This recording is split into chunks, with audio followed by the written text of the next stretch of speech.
Like and subscribe and click the bell icon to get new video updates. The last remaining Ukrainian soldiers in Mariupol are holding out in the Azovstal steelworks. Here is what we know: the last remnants of the Ukrainian forces defending the southeastern port city of Mariupol are reportedly holding out in underground shelters beneath the vast Azovstal steel plant, along with about 1,000 civilians. Mostly the civilians are women with children and old people, the city council wrote on the Telegram messaging app on Monday local time. Mariupol has been under siege since March 2 and Russian forces have managed to take almost complete control. The city would be a huge strategic prize, linking territory held by pro-Russian separatists in the east with the Crimea region that Moscow annexed in 2014. However, the remaining Ukrainian forces have so far remained difficult to root out from the steelworks, which have been likened to a fortress. What was the steelworks like before the invasion? The Azovstal Iron and Steel Works, which was established by the USSR in the 1930s and rebuilt after the Nazi occupation during World War II, is one of Europe's biggest metallurgical plants. Like the city's Silex Steel and Iron Works, Azovstal is held by Metinvest, a group controlled by billionaire Rinat Akhmetov, Ukraine's richest man. In peacetime it pumped out 4 million tons of crude steel a year, 3.5 million tons of hot metal and 1.2 million tons of finished rolled steel.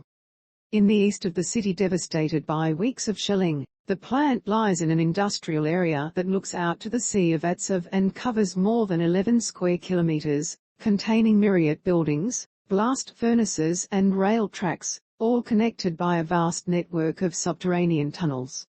Why have Ukrainian forces taken refuge in a steelworks? Yan Gagin, an advisor to the Russian-backed separatist forces in Donetsk, told Russian television the siege of Mariupol was taking so long because the Azovstal plant was like a city under a city. He said the tunnels could withstand bombings and even a nuclear strike. Oleh Zdenov, a military analyst based in Kyiv, said, "The Azovstal factory is an enormous space with so many buildings that the Russians simply can't find the Ukrainian forces. That is why the Russians started talking about trying a chemical attack. That is the only way to smoke them out." Ukraine has said it is checking unverified information that Russia may have already used chemical weapons in Mariupol. Russia-backed separatists have denied using them. These are huge territories with workshops that can't be destroyed from the air, which is why the Russians are using heavy bombs, said Sergei Zguritz, a military analyst. What Ukrainian forces remain holed up in the steelworks? The lack of mobile reception and internet in Mariupol means information is scant, and Ukraine has kept tight control of details like troop numbers that could compromise its defense. Mayor Vadim Boychenko said last week several Ukrainian units were still fighting in the city, including the 36th Marine Brigade, Interior Ministry troops, border guards and the Azov Regiment, originally a militia created by far-right nationalists, which was later incorporated into Ukraine's National Guard. The Azov Regiment's destruction is among Moscow's war objectives, and the unit is prominently associated with Azovstal. One of its founders, Andrei Biletsky, has called the industrial complex the fortress of the Azov. Mr. Biletsky told Ukraine's NV News site on March 20 that Ukraine had a total of 3,000 fighters defending the city against up to 14,000 Russians. According to Ukraine, there are also some members of the 36th Marine Brigade bunkering down with the Azov soldiers.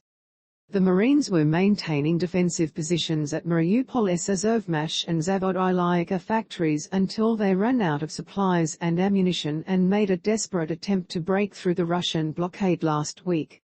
Space to play or pause, M to mute, left and right arrows to seek, up and down arrows for volume. In a post on the brigade's Facebook page, one of its officers described how for more than a month, the Marines have been fighting without replenishing ammunition, food and water supplies. The wounded accounted for nearly a half of the brigade's strength, but those who still had their limbs and were capable of walking reported back to duty, it said.